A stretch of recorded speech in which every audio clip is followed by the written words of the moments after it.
So do you all understand? Yeah, it's again carved in on one of the, you'll see it's not that clear as it was, I guess, but I'll try to tell you all about it. Now, we know from the historians, from the Roman historians, we know quite a lot about this game, how it was played by Roman soldiers.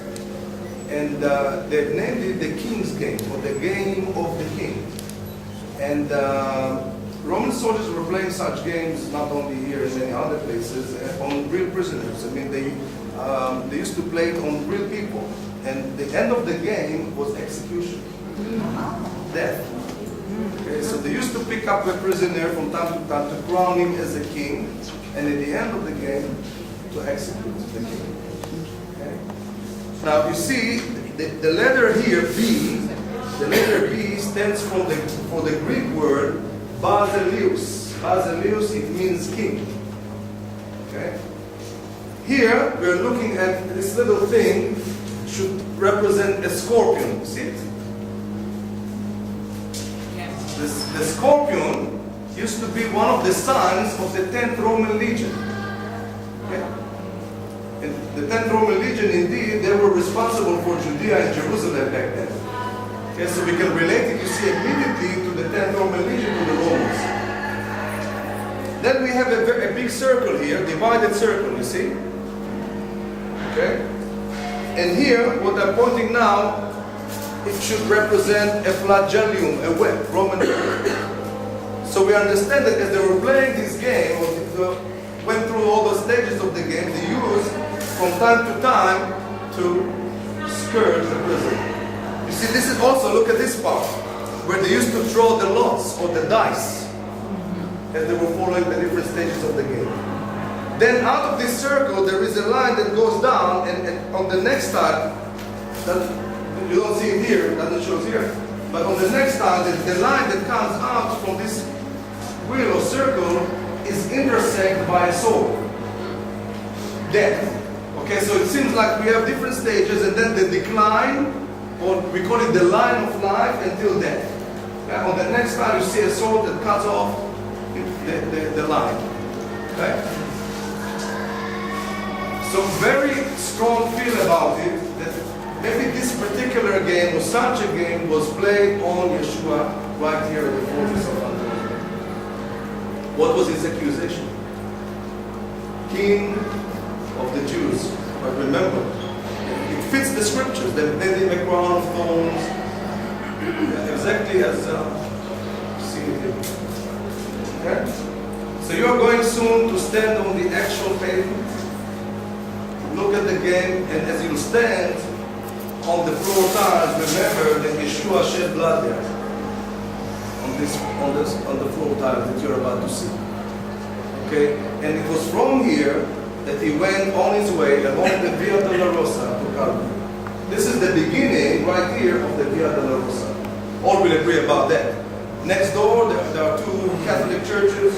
Beginning of the Via Dolorosa, they'll call it the Church of Condemnation, Church of Flagellation. The school is the first station, but we all understand that it was right here, that from here, Yeshua went with the cross on his way to Calvary.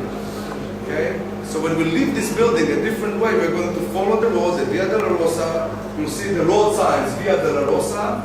Okay? And then when we walk downhill, I'll stop again and I'll tell you about the different opinions. Because remember, there are two, let's say, crucifixion sites, right? The Catholic, the other place, I'll explain all about it. Okay? But all agree about the location here. Can you explain what's behind you? The map. This is the map that was. It's a mosaic that was discovered in Jordan, not in Israel, in a place known as Madaba.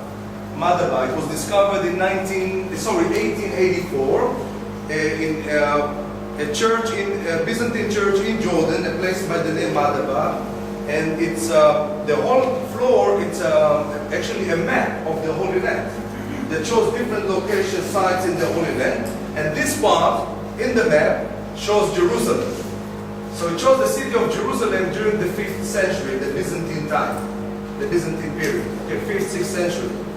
So of course the proportions are not right, but one of the main things you can see, it's the main road, you see, that goes from south to north, the corridor of Jerusalem, you see, with all the columns on both sides, the sidewalk, and all those reddish places should be shops.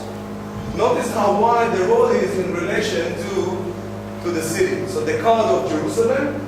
This church here, this structure represents the church where we were before, the upper room area, Hagia Zion, the upper room. So notice it is within the city wall. In Byzantine times, see that the city wall was here above the Gehenna Valley. But notice something else. Now here is Damascus Gate, the northern gate, Damascus Gate. Okay? But then you see a large building here, see? It is upside down.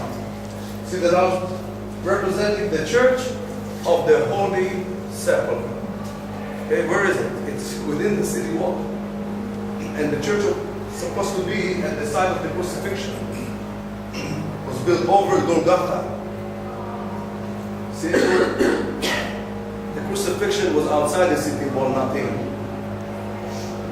And if you like to leave the location out of the city wall at the time of Yeshua, we'll have to do this. We'll have to bring the wall down, around, and doesn't make sense. Okay? Just for you to see. On that map, where are we now? Top center? Here. Okay.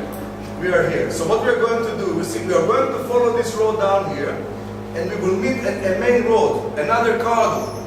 So Jerusalem was divided to upper city, lower city. So the corridor you see here would have been in the upper city, Jewish quarter. Here, the lower corridor. Both roads met here at Damascus Gate. See, this is north, right here. This is north. Calvary, Garden Tomb we are going to visit later today, should be here. Definitely outside the city wall. Okay? So we're going to follow the Via Dolorosa, and then when we reach the corridor, you see, we will follow the Catholic road up here through the market to the Church of the Holy Sepulchre. But the real Via Dolorosa should be here, going north out of Damascus Gate to Calvary. Okay? But we would like you also to see the other place. And also, from just for your general knowledge. And plus, it is really nice to walk through the market and to see the place. It's different atmosphere. I think